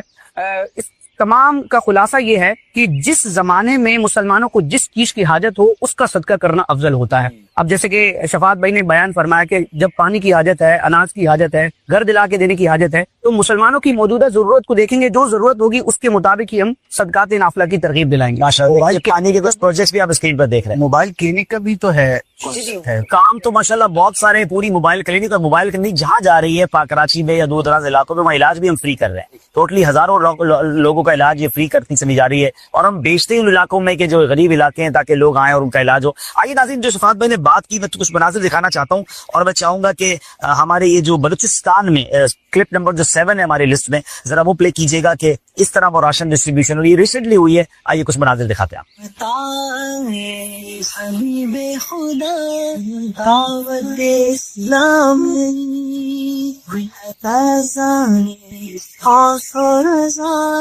دعوت اسلامی. جی ناظرین, ہم حاضر ہیں اس وقت کراچی سے ایک بہت دور علاقے میں, ٹکو باران کا علاقہ ہے, بہت قریب رہ گیا یہ ٹکو باران علاقہ. ہمیں پتہ چلا کہ یہاں بے انتہا غربت ہے, لوگ بہت زیادہ آزمائش میں ہیں, پریشانی میں ہے.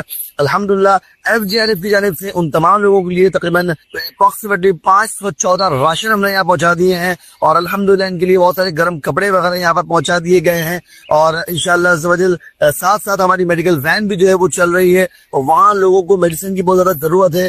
جس طرح یہ پرابلم لوگوں کی اب تک پہنچی ہے, الحمدللہ FGRF کی پوری ٹیم اس تک کراچی سے سفر کرتے ہوئی بلوچستان کے علاقے تک ہوتے ہوئے سندھ اور بلوچستان کا بارڈر ہے ٹکو باران, اس دور دراز کے علاقے میں ہم نے سفر کیا. اور انشاءاللہ آپ دیکھیں گے کہ اب وہاں جا کر ہم انشاءاللہ میڈیکل کیمپ لگائیں گے, لوگوں کو مفت دوائیں فراہم کریں گے, ان کا مفت چیک اپ ہوگا, ساتھ ہی ساتھ ان میں راشن کی ڈسٹریبیوشن ہوگی. حبیب خدا کی دعوت اسلامی فیضان دعوت اسلامی. جو FGRF اپنے دکھی بھائیوں کی خدمت کر رہی ہے, یہ سب کچھ آپ کے تعاون سے ممکن ہے, تو آپ بھی آگے بڑھیے, FGRF کا ساتھ دیجیے, غریبوں کے گھر, اپنے بھائیوں کے گھر راشن پہنچانے کا انتظام کیجیے. حبیب خدا کی دعوت اسلامی